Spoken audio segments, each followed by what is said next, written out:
लोग पढ़ रहे थे मोलार कंडक्टिविटी, है ना। मोलार कंडक्टिविटी का आपकी ज़रूरत क्यों पड़ा? हमारे पास तो कंडक्टिविटी है, फिर मोलार कंडक्टिविटी की जरूरत। उसका रीज़न क्या है कि मोलार कंडक्टिविटी जो है पर्टिकुलर डाइल्यूट सॉल्यूशन का फिक्स होता है, ठीक है ना।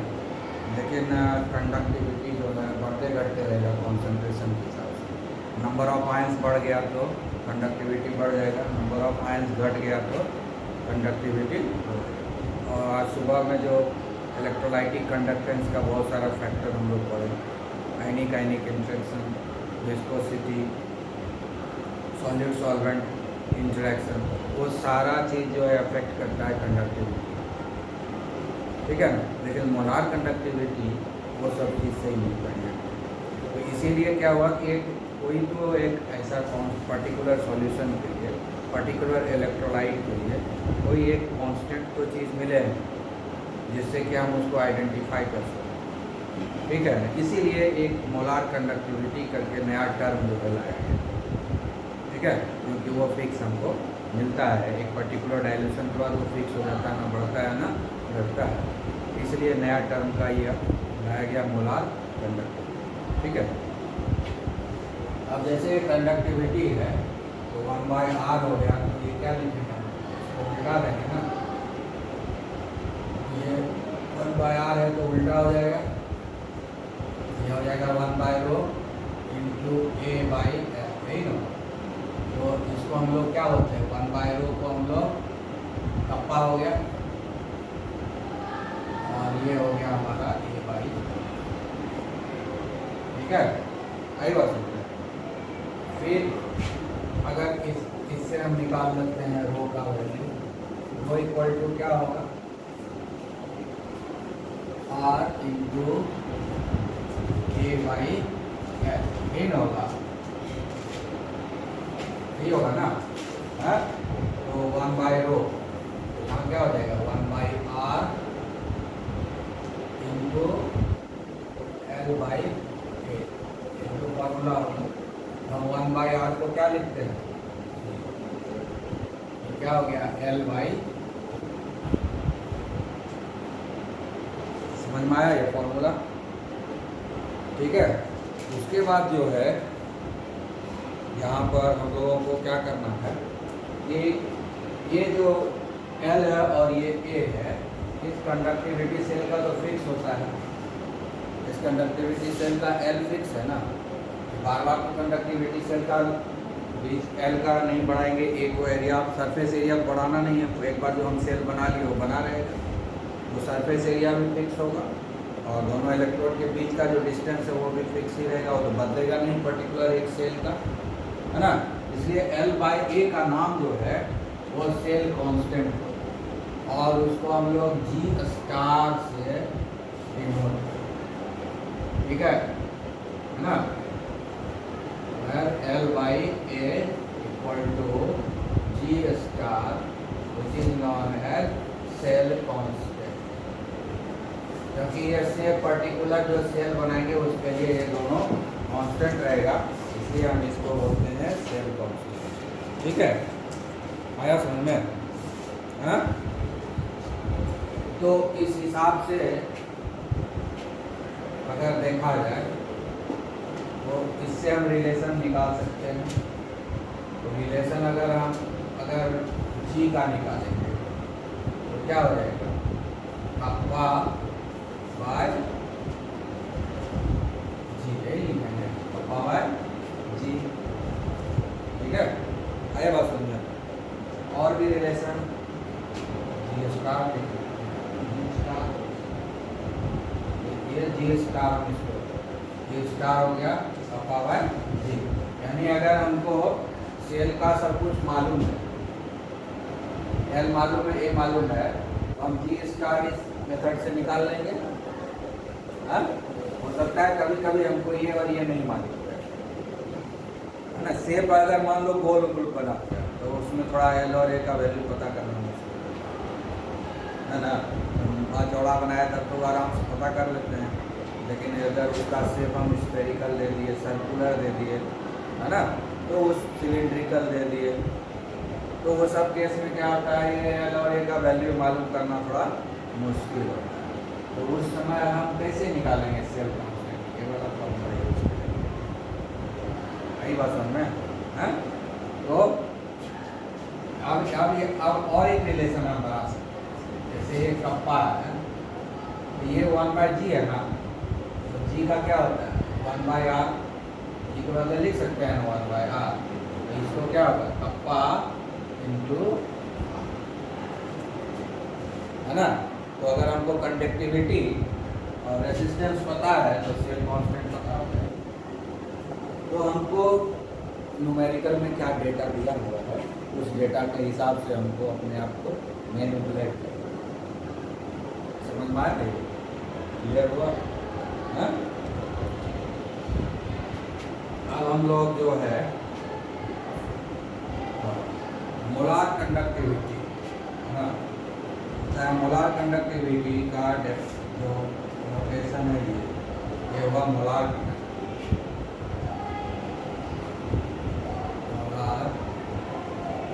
कंडक्टिविटी का नोटेशन जो होता है ऐसा होता है डेल्टा एम, तो डेल्टा एम, है ना। अब ये तो मतलब क्या हुआ conductivity of one mole, molar conductivity means conductivity of one mole of electrolyte. Molar conductivity क्या हो गया conductivity of one mole of electrolyte. कितना आप डाल लेते हैं इलेक्ट्रोलाइट कंडक्टिविटी सेल में 1 मोल ही ना, तो जो हमको मिला मोलार कंडक्टिविटी तो वो तो 1 मोल इलेक्ट्रोलाइट का ही मिला। हाँ यही बात समझ में, हाँ यही ना आया है। तो अब मान लेते हैं कि यहाँ पर ये जो है इसका लेंथ तो 1 है, ठीक है। इसका मतलब क्या हो गया कि कंडक्टिविटी पर मोल लिख सकते हैं, कंडक्टिविटी पर मोल लिख सकते हैं,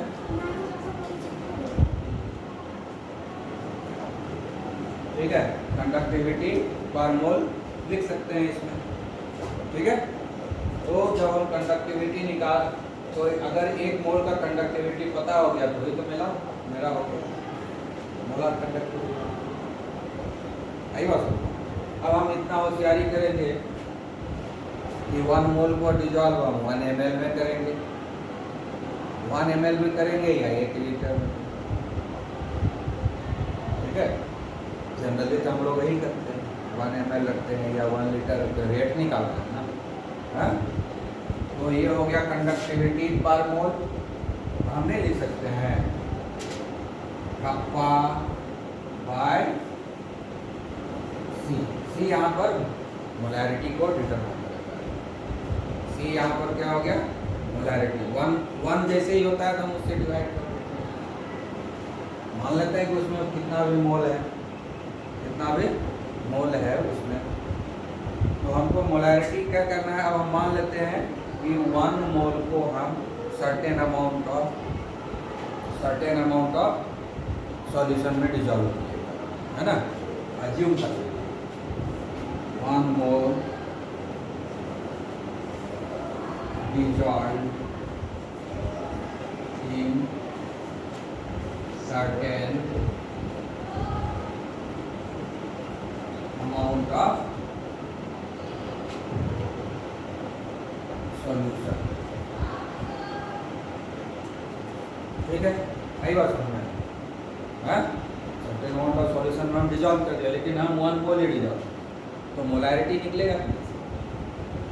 डिजॉल्व तो किया है कि मोल चाहे वॉल्यूम जितना मोलैरिटी, तो हम नंबर ऑफ मोल्स तो इतना ही है, तो मोलैरिटी बदल सकता है ना, कुछ भी मोलैरिटी हो। अगर हम किसी चीज़ को डिवाइड कर देंगे जिसके रेस्पेक्ट में उसको निकालना है वो तो यूनिट हो जाता है ना। जैसे 50 किलो आलू खरीदे, 50 किलो आलू खरीदे और हमको 100 रुपया खर्च हुआ, हाँ, तो क्या लिखेंगे 100/50, यही लिख देंगे 100/50। उसी तरह से हम कितना भी सॉल्यूशन बनाए, हम तो 1 मोल ही खुलाए हैं, कितना भी सॉल्यूशन बना लिए, मान लो कि हम जो है इसका हो सकता है कभी कि ये वाला ये क्रॉस सेक्शन एरिया हम 1 सेंटीमीटर स्क्वायर नहीं लिए, 1 मीटर स्क्वायर नहीं लिए, कुछ बड़ा है या छोटा है, लेकिन हमको तो मालूम है कि मोलार कंडक्टिविटी को मतलब नहीं है उससे। मोलार कंडक्टिविटी को मतलब है कि मोलार ये 1 मोल का कंडक्टिविटी। मोलार कंडक्टिविटी क्या है? 1 मोल का कंडक्टिविटी है, खाली दोनों के बीच में डिस्टेंस होना चाहिए यूनिट। एरिया जरूरी नहीं है, एरिया इलेक्ट्रोड का एरिया यूनिटी होना जरूरी नहीं है, दोनों इलेक्ट्रोड के बीच का जो डिस्टेंस है ना वो यूनिटी होना जरूरी है, क्योंकि दोनों के बीच में जो ट्रांजैक्शन होगा वो उनके बीच में ही होना चाहिए, है ना। और उस दोनों के बीच में हम इलेक्ट्रोलाइट कितना दिए हैं? 1 मोल। तो हो सकता है 1 मोल हम 1000 लीटर पानी मिला दिए, उससे कोई फर्क नहीं पड़ता है, तो उसमें इलेक्ट्रोलाइट 1 मोल। इलेक्ट्रोलाइट ही तो इलेक्ट्रिसिटी को कंडक्ट कर रहा है, इलेक्ट्रोलाइट ही ना इलेक्ट्रिसिटी को कंडक्ट कर रहा है, सॉल्वेंट तो कंडक्ट कर नहीं रहा है।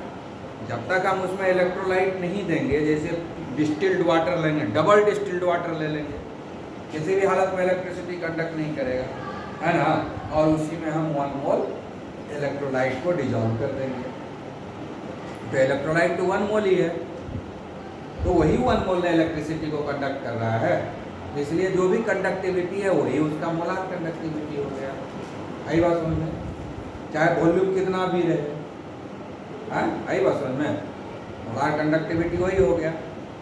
अब ये जो मोलार कंडक्टिविटी निकला, तो हम टोटल अमाउंट ले लेंगे, वॉल्यूम मोलारिटी जो निकलेगा, अब जो सॉल्यूशन बन गया तो इसका मोलारिटी होगा क्या? हाँ, तो उसी जो मोलारिटी है उसी का तो वो मोलार कंडक्टिविटी निकला, वो भी मोलारिटी है। एक मोलारिटी 1 भी हो सकता है, आधा भी हो सकता है, 0.25 भी हो सकता है, कुछ भी मोलारिटी हो सकता है। वो तो डिपेंड करता है कि वॉल्यूम कितना लिए हैं, सॉल्वेंट का वॉल्यूम कितना लिए हैं, उसके ऊपर डिपेंड करता है कि मोलारिटी कितना होगा। नंबर ऑफ सॉल्यूट फिक्स है कि 1 मोल है, नंबर ऑफ सॉल्यूट फिक्स है यहाँ पर कि 1 मोल है, लेकिन सॉल्वेंट कितना लेंगे ये फिक्स नहीं है, वो तो कंडक्टिविटी सेल के साइज पर डिपेंड करता है। इलेक्ट्रोड का क्या साइज है उसके हिसाब से जितना उसमें आ सकता है हम दे देंगे। सही बात समझ में है? तो रेट निकालने के लिए क्या करें, मोल निकालने के लिए क्या करें, मोलारिटी से हम कंडक्टिविटी को जो है डिवाइड कर देंगे, तो इसीलिए लिखे हैं K/C। ये जो C यहाँ पर दिया है ये मोलारिटी है, कॉन्सेंट्रेशन है। कॉन्सेंट्रेशन तो हम लोग बाय डिफॉल्ट मोल पर लीटर, ये मोल पर लीटर है, लेकिन हम लोग कैलकुलेशन तो प्रैक्टिकल तो करते हैं ml में ना। एक्सपेरिमेंट जब हम लोग करते हैं तो लीटर में कभी लेते हैं क्या? 100 ml, 50 ml, 150 ml, ज़्यादा से ज़्यादा 250 ml करते हैं, उससे ज़्यादा कभी लेते नहीं है कोई एक्सपेरिमेंट में। तो हम तो हमेशा ml में लेंगे, उसको लीटर में कन्वर्ट करेंगे, हाँ ठीक है ना। तो इसी को हम लोग क्या करेंगे, और अच्छे से हम कर देते हैं K कप्पा इंटू 1000 पाई m, आ गया। 1000 क्यों करते हैं? क्योंकि ये जो C है number of moles per litre लिखेंगे, number of moles per litre लिखेंगे,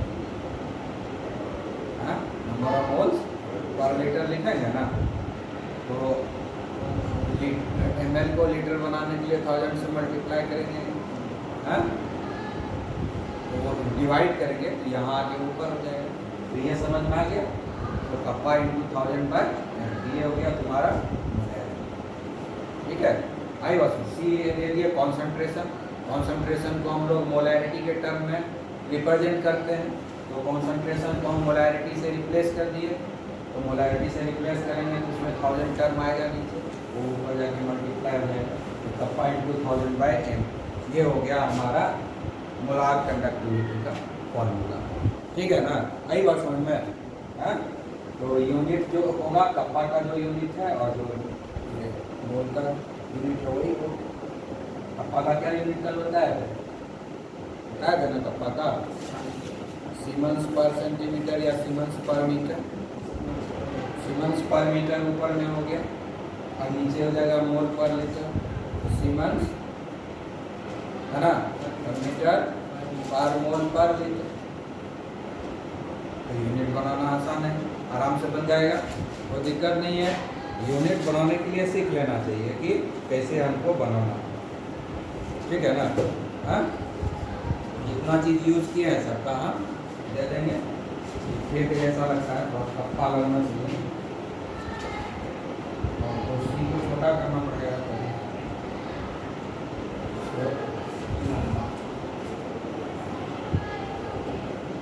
आया ये बात समझ में? मोलार कंडक्टिविटी समझ में आ गया? हाँ? अब देखो क्या होता है। अब है कि मोलार कंडक्टिविटी का वॉल्यूम से क्या रिश्ता है, कुछ रिश्ता है या नहीं है वो हमको पता। मोलार कंडक्टिविटी का हम फॉर्मूला पता कर लिए, मोलार पर कंडक्टिविटी को डिफाइन कर लिए, है ना, उसको समझ लिए। लेकिन अब रिलेशन क्या है इसका वॉल्यूम से, मोलार कंडक्टिविटी का वॉल्यूम से क्या रिश्ता है वो हमको निकालना पड़ेगा। तो मोलार कंडक्टिविटी क्या है, ये डेल्टा एम, ठीक है। तो मोलार कंडक्टिविटी क्या है, कप्पा है। मोलार कंडक्टिविटी क्या है, कप्पा है ना। हाँ, और कप्पा क्या आ रहा है, कप्पा आ रहा है GL/A, ठीक आ रहा है। मोलार कंडक्टिविटी क्या है, कप्पा ही है ना।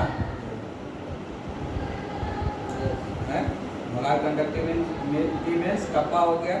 अब क्या करेंगे, हैं, कप्पा बाय C 1 मोल के लिए लेंगे। अब इस मोलार कंडक्टिविटी का नोटेशन क्या होता है, ठीक है।